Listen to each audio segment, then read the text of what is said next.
Em nè, anh có một câu hỏi muốn hỏi em. Em thấy giữa anh và ba á, ai thương em hơn?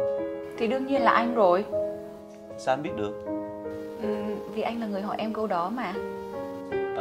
Vậy nếu như á ba hỏi em á thì em trả lời như thế nào? Ba sẽ không bao giờ hỏi em những câu đó đâu. Nhưng mà anh muốn biết, em trả lời đi. Vậy bây giờ em hỏi anh một câu nhé.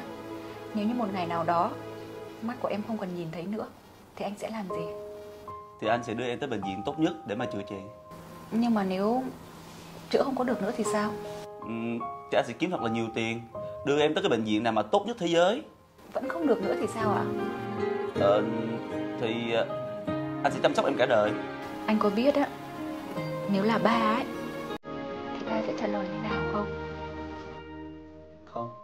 Ba sẽ nói là ba sẽ hiến giác mạc cho em.